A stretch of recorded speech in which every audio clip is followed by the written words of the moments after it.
Hi, welcome to Reuters Next. We have a panel today in which we're going to be discussing the implications of the climate crisis and the dissatisfaction with governments and the private enterprises, where they're lacking or not doing enough when it comes to tackling the climate crisis. We have a great panel today. I'm going to let the speakers introduce themselves. Anthony, you want to start? Sure. Thank you so much for the invitation to be here. My name is Anthony Leiserowitz. I'm the director of the Yale program on climate change communication at the School of the Environment at Yale University. And I am Jevanic Henry, a member of the UN Secretary General's Youth Advisory Group on Climate Change. Of course, the Secretary General has outlined a climate acceleration agenda, which sort of sets the pathway for governments, businesses, to sort of spell out how we can actually cut emissions and deliver climate justice. So, pleasure to be here. I'm Katie Mesia. I work for Gensler. We're one of the largest architecture and design firms in the world. And I'm excited today to talk about how the private sector can play a prominent role in working through the challenges with global warming. Thank you. My name is Eduardo Garcia, and I'm a renewable energy reporter for Reuters Events and the author of One Thing You Can Do, How to Fight Climate Change and Reduce Waste, a book about climate solutions. Anthony, I want to start with you. In 2009, you came up with this concept of the 6 Americans, and you basically tried to understand how the public is actually reacting to climate change in the US. I would like to basically, maybe to get started, understand a little bit better of how things were back in 2009 and how that concept of the 6 Americans has changed over the past 15, 20 years. Sure. So we conduct nationally representative surveys, 2 a year, every spring, every fall, and have been tracking American public opinion and reactions to climate change for that time period. And one of the first principles of effective communication is know your audience. Who are they? What do they know? What do they think they know? Who do they trust?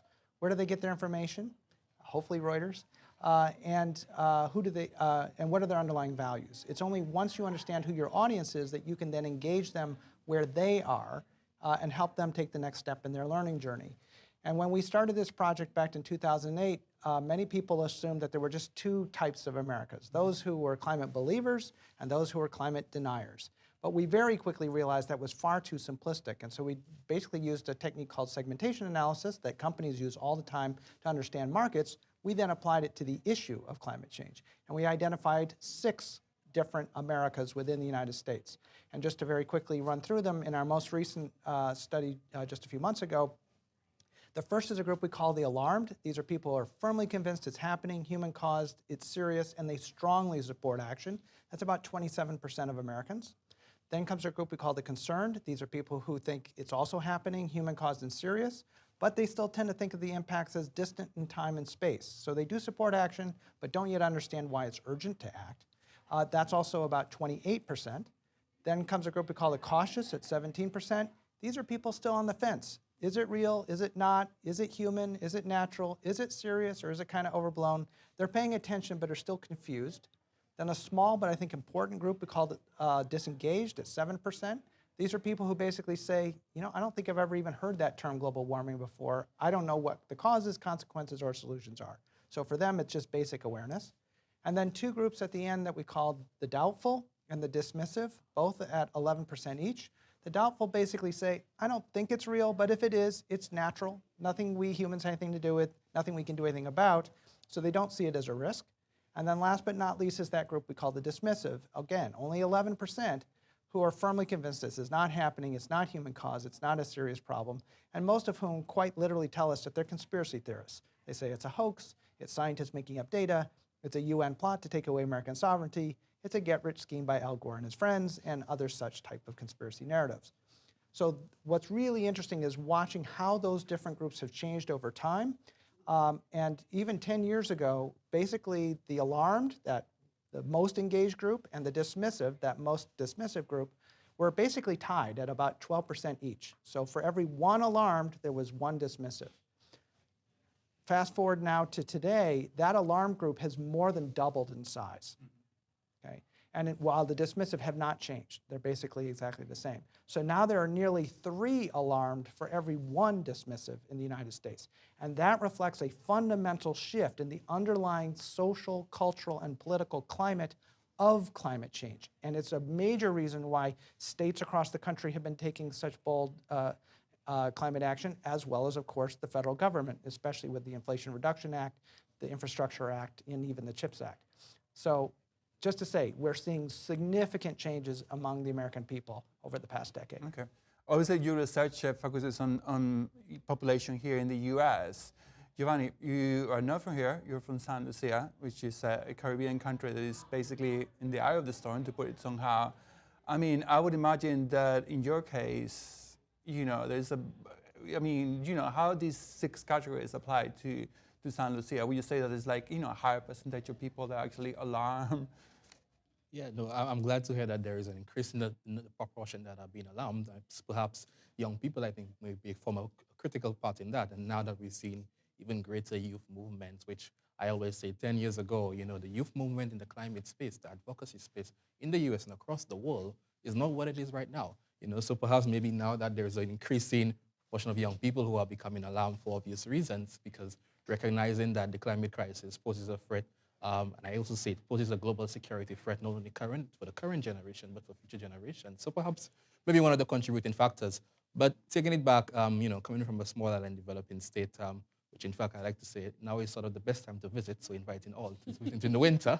But that paradise like we know it, you know, the land of sea, sand, and sand, it's no longer the case. And there are a lot of what I like to call non-economic losses, which people have to grapple with right now. The sort of mental strain, the anxiety it places on not only older generations who now have to adapt to a lifestyle they would have known for 60 years ago. It's no longer the same, you know, but now the younger generation, you know, I often, when you engage with people and you understand, for example, how do you explain to a 5-year-old child to see that in a matter of hours, a house is just wiped away? How do they recover from that sort of trauma? And it's something we see not only, you know, in small and developing cities, in other developing countries are now facing, and even in fact here in New York, where you would see that, you know, with recent the floods and the wildfires and how that has an impact here as well. So it's becoming a global trend, and I think it's good in a way. I'll be careful to say it's good that young people are taking a sort of a lead role in driving this effort.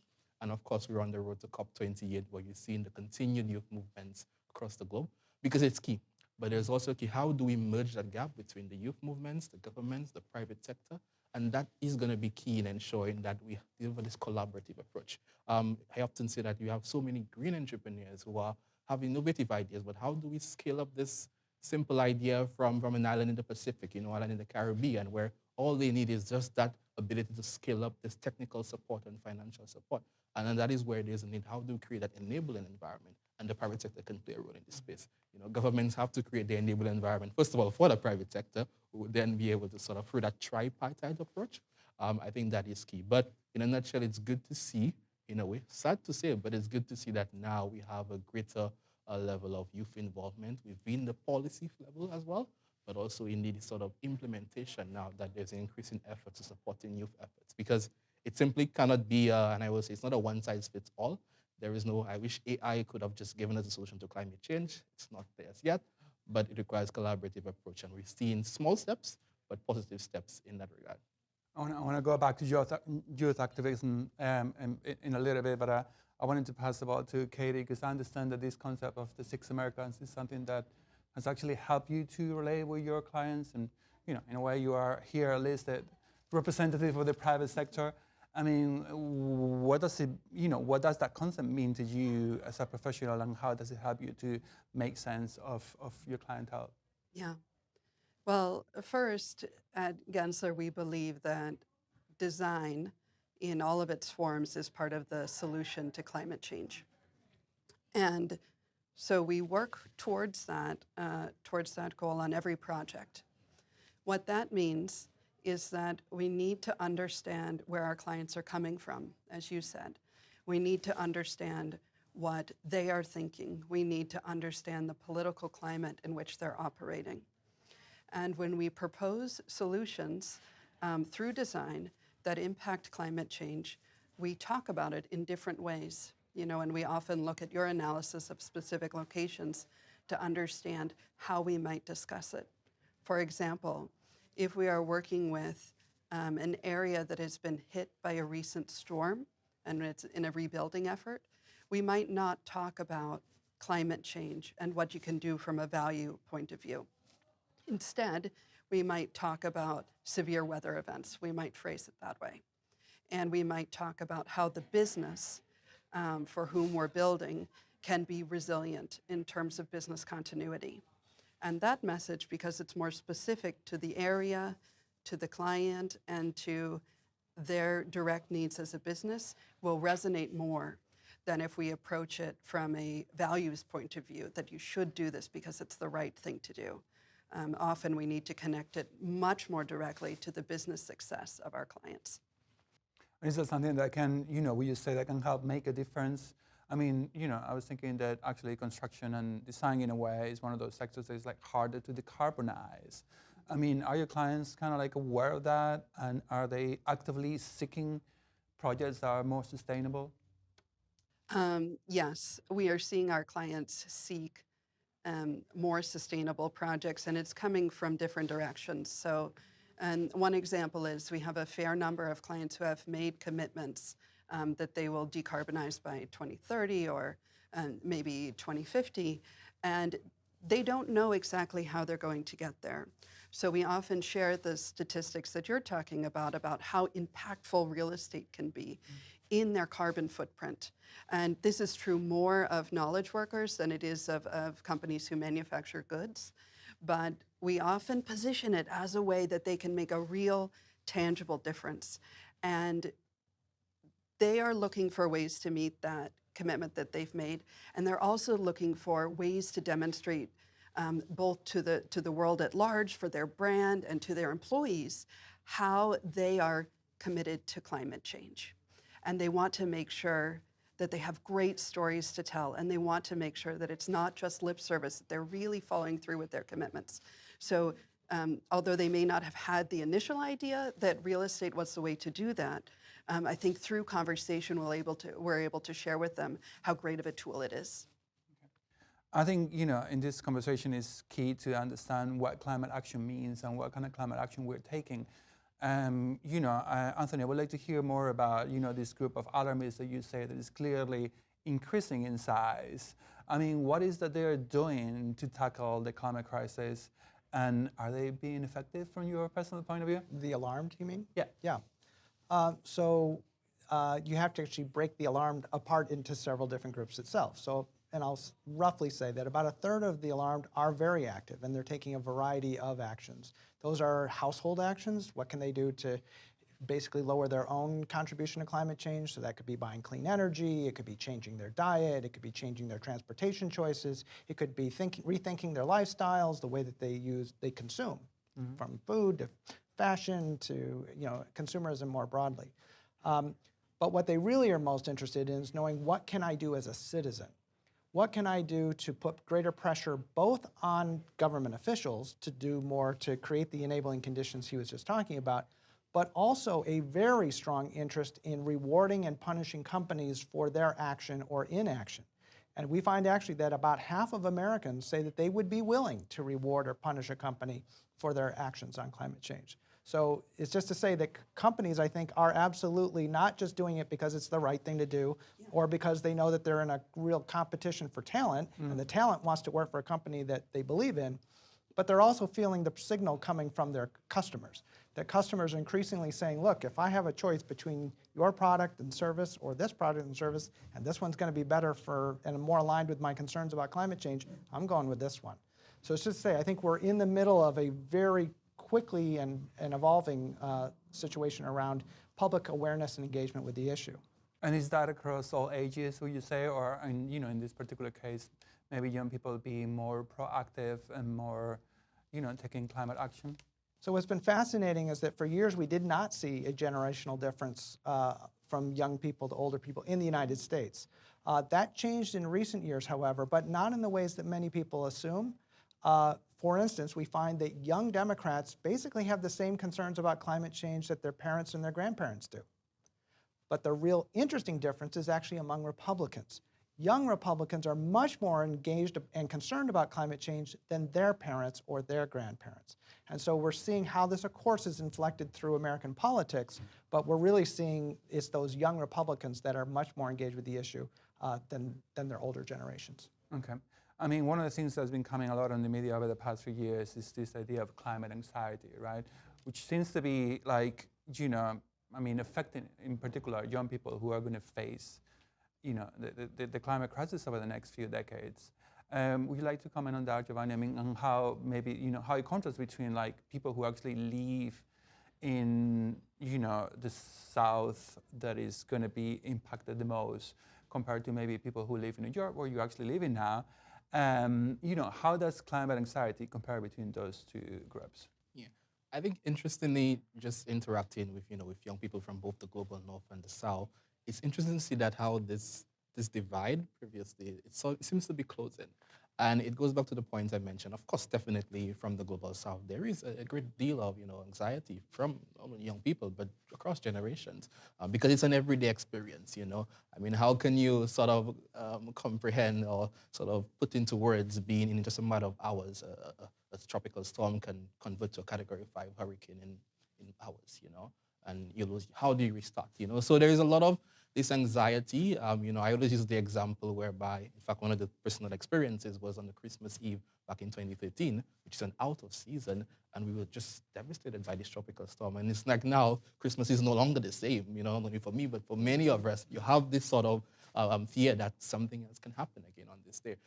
But now also, because we're seeing that the climate crisis has this multi-sectoral, this widespread impact, now you have colleagues in Europe and others who have been more anxious than we in the global South, which I don't want to say it's good for the movement, but at the same time, it's concerning.